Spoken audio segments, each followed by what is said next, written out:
what you would do to take care of these problems through overstock. All right.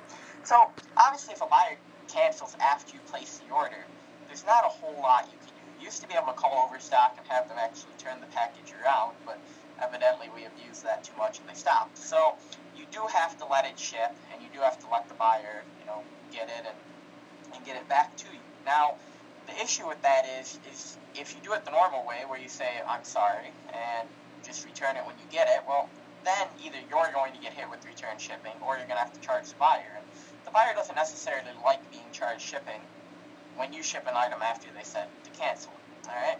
So here's how we're going to handle this. And I've bolded things that you're going to fill out, that you're going to change with your own information. But everything else should be pretty stock. All right? So if a buyer tries to cancel, I send them this pretty much immediately. I say, hi, buyer, the buyer name. I would say Matt here for my store name. This item actually ships directly from one of the manufacturer's warehouses. You'll see a pattern here. We always want to do a few things. We want to be as nice to the customer as possible. We want to make the message as happy as possible. And we always want to focus on the fact that you can't necessarily do anything, that whatever happens is because of the manufacturer, all right? And people tend to not blame you then. So this item actually ships directly from one of the manufacturer's warehouses. Since your order was placed at some time, you can change that out to yesterday or 4 hours ago or 2 days ago or whatever. We've already forwarded your information over to them for processing. Then you just tell them straight up, thus I'm unfortunately unable to cancel the order immediately. But now here's where you try to give them some options and make it seem like you're trying, all right? You say this: I've contacted the warehouse and submitted a cancellation request to see if we can get it stopped before it ships out. We usually have around a 50-50 chance in these situations. Now this, you're not actually going to do that, all right? You're not actually going to call overstock and try to get it canceled. They won't do it anymore.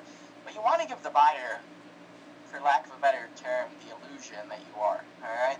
The chance that you're trying to help them as much as possible. You say there's a 50-50 shot, well, they just fall on the wrong side of that 50-50 every time. They don't know that, but you're trying for them, right? And that usually, almost 100% of the time, the buyer, instead of saying, oh my God, you can cancel it, you haven't shipped it yet, they say, well, thanks, let me know how it goes. So we have a 50-50 shot, but you're not actually going to try that. And then you say, if it does still happen to ship, no worries. No worries is kind of a phrase I like to use. It keeps them happy, right? We don't want them to be worried. We don't want them to freak out at us, so no worries. You still have many options, and this is how we have the buyers take care of it. We have them refuse the delivery, all right?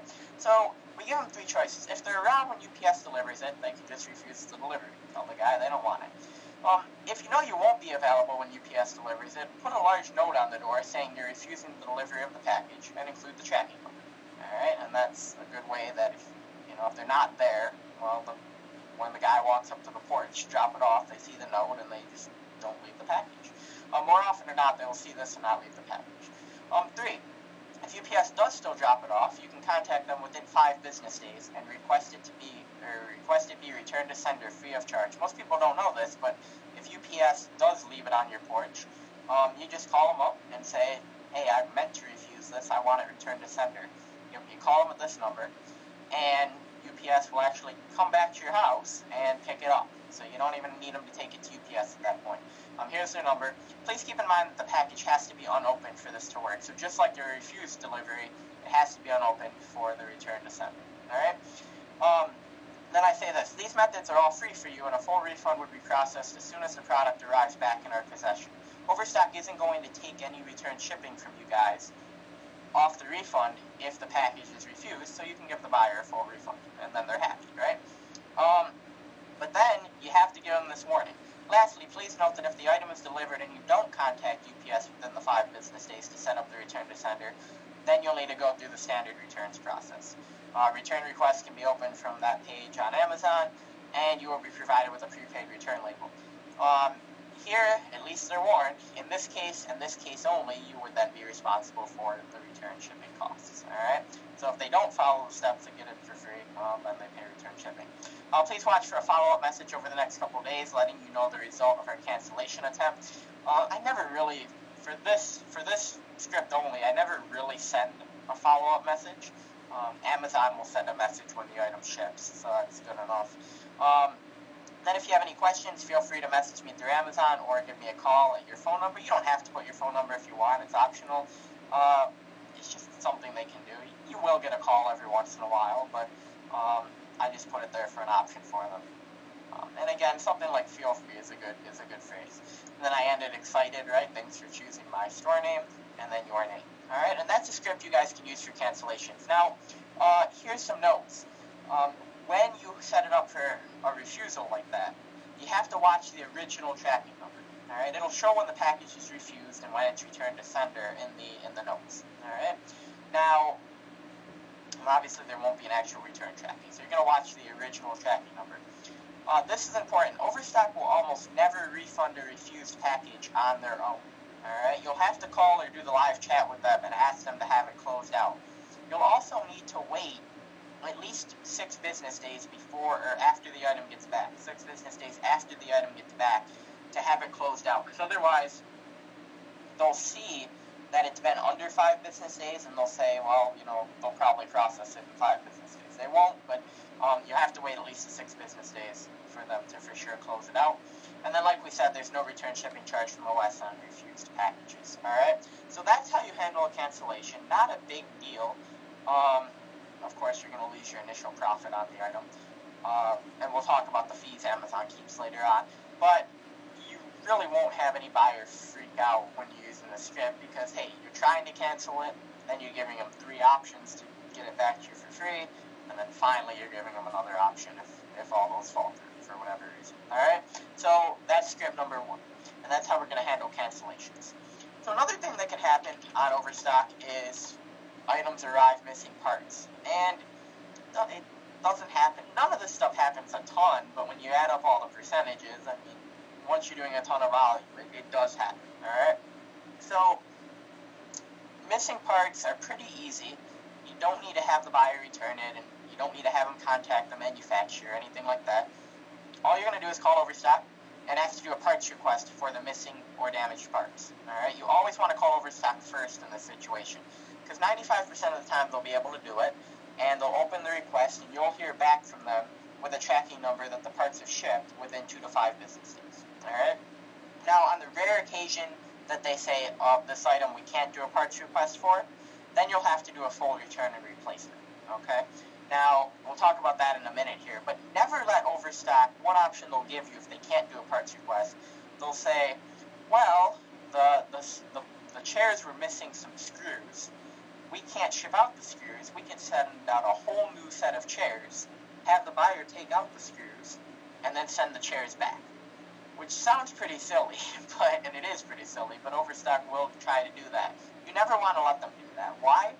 Well, because remember on Amazon, you don't have any way to recharge the buyer. But if Overstock ships out a whole new set of stools, and the buyer just decides, hey, well, I'm not going to ship them back, 30 days later, maybe 45 days later, you'll get a nice email from Overstock saying, hey, you haven't returned this, we just charged your card for that amount. And you don't want that to happen. So never let them do a full replacement for parts. If they can't do the parts request, then you're going to set up a return for a refund, and we'll go over that in a minute, all right, with Overstock. So if the parts request is successful, or if they open the parts request at least, send the buyer the following script, all right?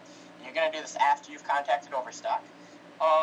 And I'll talk to Sean. We'll probably get all these put in the back office, too, so you guys can just copy them or whatever. But you're going to say, hi, buyer name, Matt here from your store name again, all right?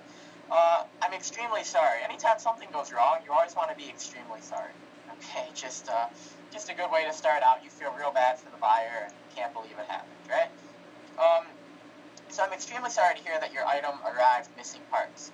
I've submitted a request with the manufacturer's warehouse. I always refer to Overstock as the manufacturer's warehouse, or a lot of times I'll say, if they're asking some other kind of question where it applies, I'll say one of the manufacturer's warehouses. That way, well, it ships from Overstock, but it just ships from one of the manufacturer's warehouses. I don't pick that. They pick that, so that's not on me, right?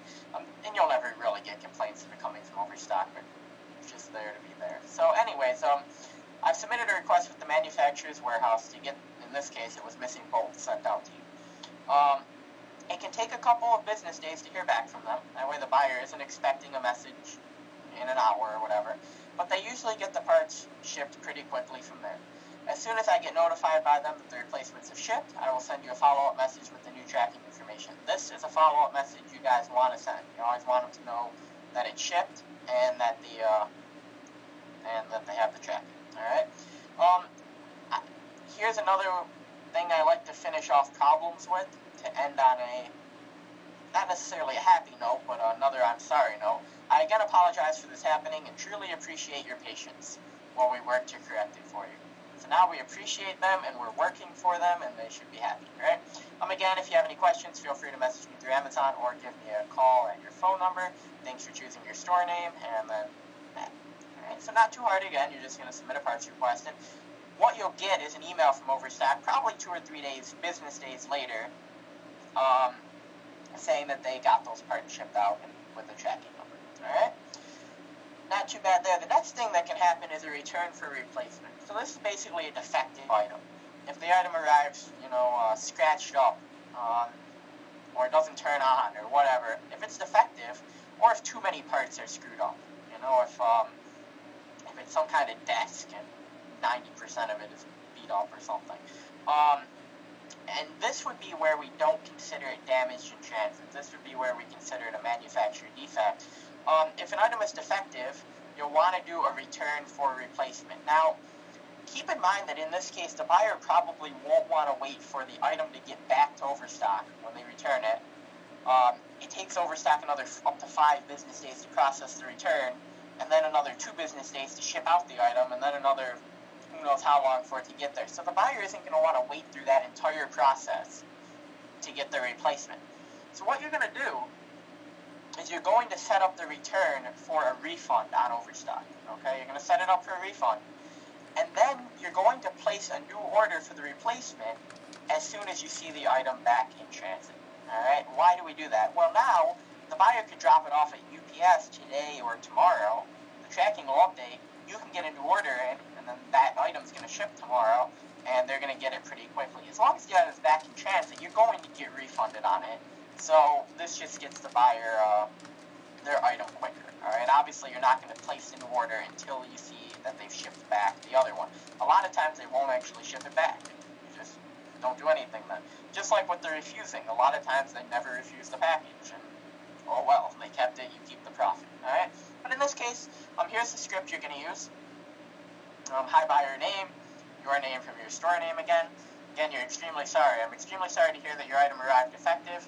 I'm happy to help you, so now you're happy. I'm happy to help you through the return and replacement process. I've attached a prepaid return label that you can use. Simply attach it to the box and take it to your nearest UPS location. Please also write the RMA number, and this is always on Overstock. This is the order number with the letter A after. Alright? Now, if you do a return like multiple times, if you need to have the return changed for some reason, then this might become the order number plus a B or something like that. Alright? But that's gonna be your RMA number. On the outside of the package. This allows us to locate it more quickly when it arrives back. It's not necessarily true. Overstock has you do that in case the label gets damaged in transit and that order number isn't visible. Alright, now it's written on the box and they can still see it.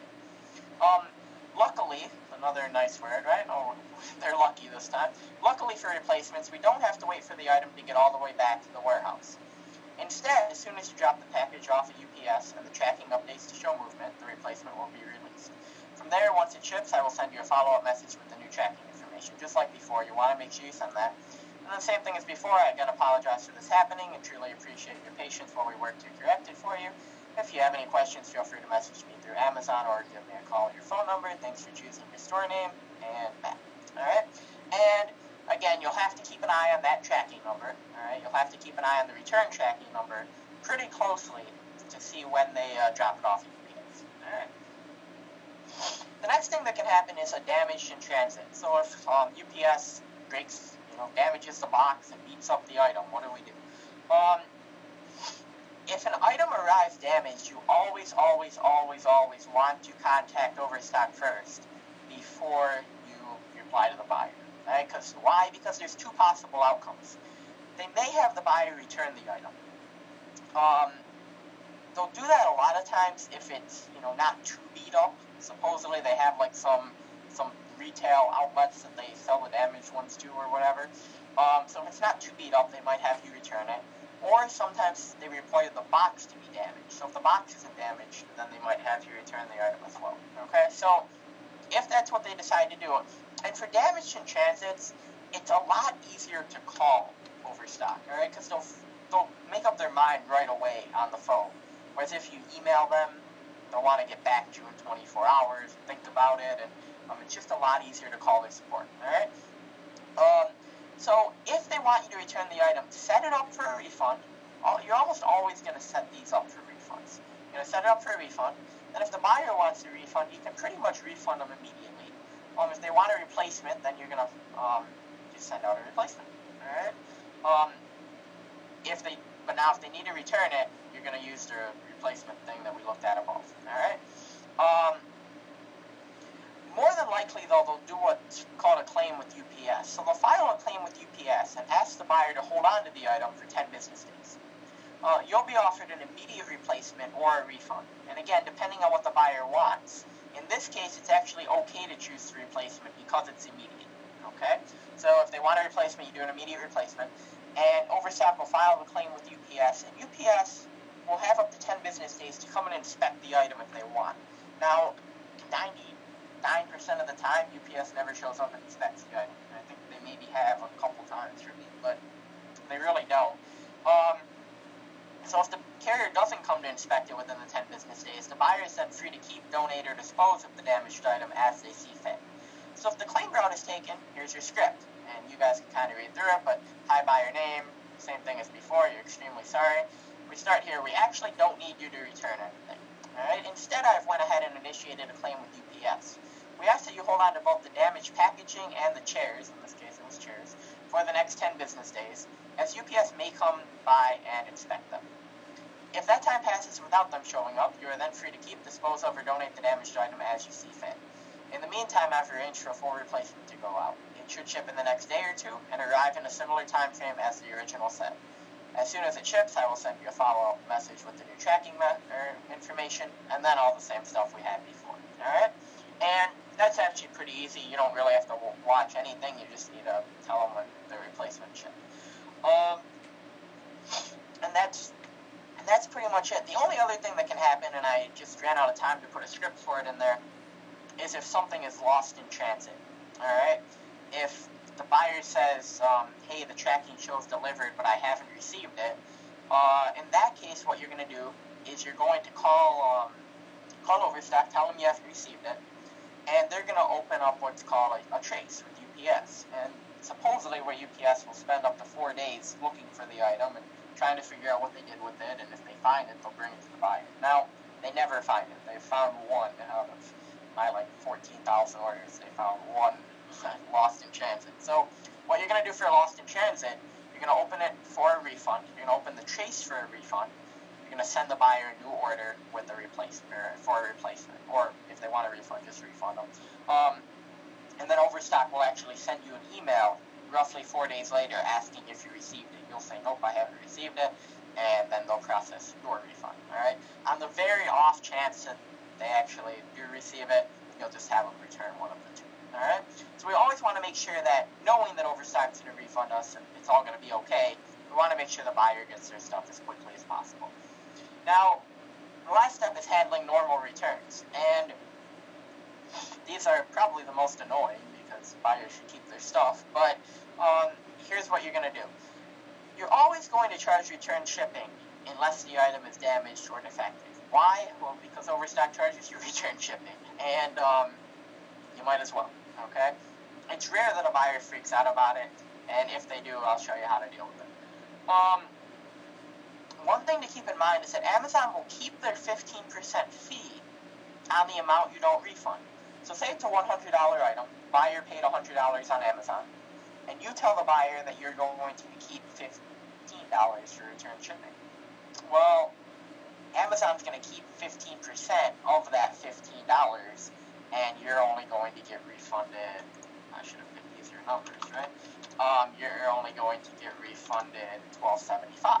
Okay? So just keep that in mind when you're determining your return shipping costs. The other thing is they're going to keep 3% on the refunded amount. But they cap the 3% side of this to $5 per different item. And that's a weird phrase, per different item. So let's go over it. Let's say a buyer orders 2 chairs. Alright? Amazon's going to keep 15% of whatever you pick for the return shipping. And then they're going to keep up to an additional $5 when they calculate the 3% on the remaining amount, on the amount that you do refund. So we refunded $85. They're going to keep 3% of that. Now, since the 2 chairs are the same item, they're going to cap that 3% at $5 total. Okay? Now, but let's say they ordered 1 chair and 1 table. These are different items. So they're going to cap the 3% side of it at up to $5 each. So technically they can keep up to $10 total. Alright? But they won't keep more than $5 on the chair, and they won't keep more than $5 on the table individually. So just keep that in mind. Now, one thing we want to do is use the item's weight, which is shown on the shipping label, to our advantage. And if you go to this link here, and the way to actually find this easier than writing down the link is if you Google Amazon return shipping, and you click on this first result here. Right here it says the cost of return shipping. There's a blue link. And you'll see that for the categories we deal with, it's pretty much all of these. Home and garden, kitchen and housewares, office products, outdoor living, sports, tools, furniture, right? All the stuff that we pretty much work with. You'll see that Amazon charges a per shipment rate of $4.99 and then 75 cents a pound. All right. So take a look at what this allows us to do. When we get our label from Overstock, it actually shows the weight on the label. So it says this item's 11 pounds, right? And you can calculate, well, what would Overstock actually keep, or what would Amazon actually keep in this situation for an 11-pound item? They keep 75 cents times 11 pounds. Plus $4.99, $13.24, right? What are you going to keep? Well, one option is to keep the $13.24.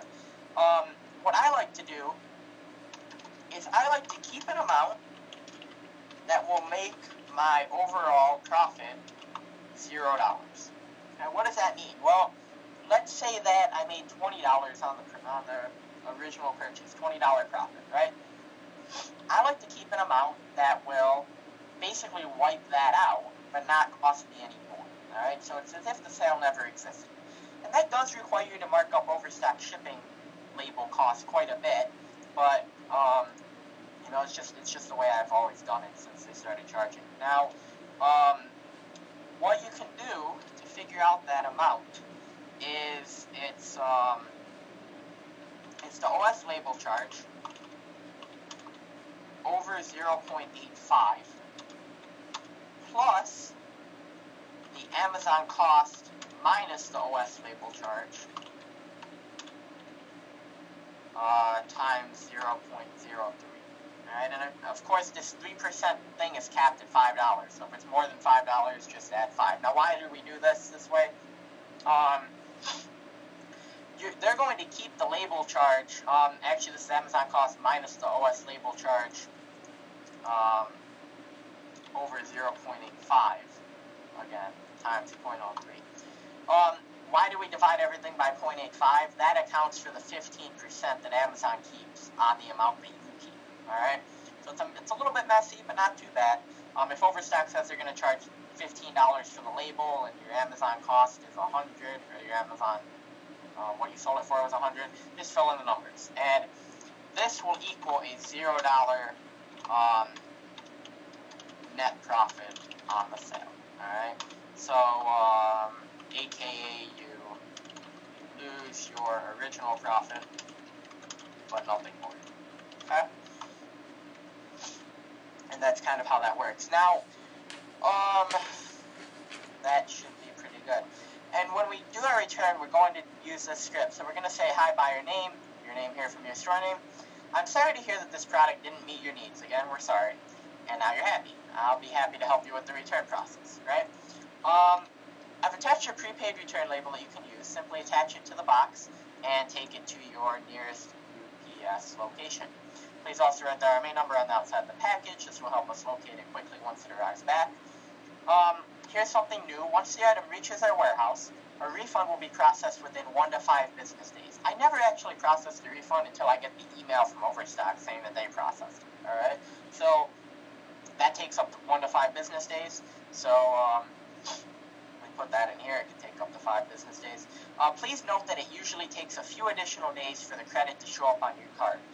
Once you process a refund, Amazon processes it on their end within 24 hours. And then the card has to post it back, which takes a few business days. So that avoids buyers usually freaking out 2 days later saying, where's my refund? All right. Some dollar amount will be deducted from your refund to help cover the cost of the return shipping label. We will cover the remainder of the shipping expense for you. Now, there really is no other shipping expense for you, but it's again just trying to make it look like you're helping the buyer, all right? And again, just you're fronting money out of them. Note that we're never mentioning a restocking fee in here, all right? If we want to charge more, we just up the return shipping cost, all right? A restocking fee sounds like something that you're just charging for the heck of it. Buyers don't like that. Return shipping, well, it's not you charging the return shipping, it's UPS, right? So we group everything into one number here of a return shipping cost. Lastly, please note that all products must be in their original condition and postmarked within 30 days of original delivery to be eligible for a full refund. Technically, Overstock requires you to have it back within 45 days. Now, you can't open a return after 45 days very easily. But as long as the return's opened on Overstock within the 45 days, they really don't penalize you as long as it gets back someday. So even if it gets back 6 months from now, more than likely Overstock will still fully refund you. So this kind of gets the buyer moving, but if they don't return it for 3-6 months, which has happened, yeah, you can be annoyed at it, but you still probably should give them the full refund minus whatever shipped. All right. If you have any questions, and the same stuff we looked at before. So, again, if the item's damaged, then you're not going to charge return shipping, of course, and Amazon's just going to keep 3% of whatever that price is, up to $5. Okay. Now, one thing that I like to do is I said I like to use that weight to my advantage. All right. So let's say that we have like a 50-pound item. Right? Maybe it's some kind of big desk or something. It's a 50-pound item. Amazon's going to charge us, or Amazon would charge the buyer if Amazon sold the item to the buyer, $37.50, 75 cents a pound plus $4.99, $42.49, right? Let's say that I do my math on what I need to charge to make it a $0 sale, and it comes out to like $31. All right. In that case, I would do something like this: $31 will be deducted. You always want to get rid of these parentheses. $31 will be deducted from your refund to help cover the cost of the return shipping label. If the number's a lot bigger, I like to make it look like I'm covering some of it for the buyer, right? So I just put the $42.49 in parentheses. And then if they question it, which they don't, but if they questioned it, I could go back and say, well, look at this page. Here's how Amazon does it. We're trying to cut some of that off for you. And when buyers complain, I usually say something like, hey, well, here, we're trying to help you out. We don't even get the same discounts on shipping that Amazon does, and stuff like that. All right. And between all that should be all the templates you guys need to handle any issue that you have, and that's going to become big down the road when your sales start going up, because I probably have at least a few issues a day. I mean, sometimes there'll be 8 issues a day. I mean, it's frustrating, but you want to make sure that you're handling them quickly, and the template should help you do that. All right. On that note, let's see, we spent about 40 minutes going over customer support. I think that's pretty good. On that note, let's talk about feedback for a minute. If you go on 1 minute here.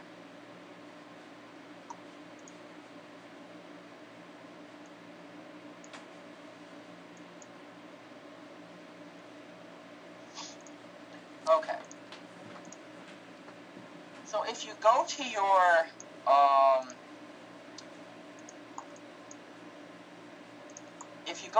seller page here, and you go to contact seller support, if you guys ever get a negative feedback or a neutral feedback, you can get it reviewed for removal. All right, and the normal criteria is that it either has to be a complete product review, right? So if the buyer says the item stinks or something like that, you know, if it's a complete product review, they'll remove it. If they mention any of your personal information, so if they say Matt was a jerk and wouldn't help me, well, they mentioned my name, we'll put that down. Or if they swear in it, then they'll take it down as well. Those are the 3 posted rules. Now, that being said, is that if you mark it, if you had a negative here and you put it in, it would ask you to select an option. You always, no matter what, want to select the product, or the feedback is entirely product review. Why? Because it'll actually have a computer look at it first. The computer will look at it first, and if the computer decides it's a product review, it'll take it down without Amazon ever having to review it, alright? And the computer will determine that some pretty silly things are product reviews and just take it down for you, and that's good, right? If the computer doesn't take it down, then Amazon will review it and may or may not take it down. So that's kind of how we're going to do that. We're going to submit every feedback, if it's negative or neutral, as a product review, because there's always a chance. And there's actually a pretty good chance it'll get taken down. If UPS screws up, that almost always gets taken down. You know, that type of thing. So always submit your negatives for removal, and you should be good to go. What else? Hey, Sean, do we have any questions? Yeah, pretty much 99% of the questions were asking about if the templates will be in the back office, which, yes, they will be in the back office. We'll get Matt to put them back there after the webinar, but if you have nothing else, we can go ahead and open this up to a question and answer period, or if you want to keep going, keep going. I don't know, what do the people want to do? Do we want a Q&A, or do we want to keep going on some other stuff? What do you call, guys? Let's see what they say here. Keep going, Q&A, keep going. Alright, so one person wants a Q&A, so we'll do Q&A. No, I'm kidding, guys. Alright, so like I said, we normally, or I focus pretty much on overstock, right? So let's just take a look at overstock for a few minutes here and see what we can do. Now, guys, remember with Monopoly, we don't need a million listings to make a bunch of money, alright? Now, I think that I have, like I've told you guys before, maybe 200 listings, I don't know, probably not more than that. How long that?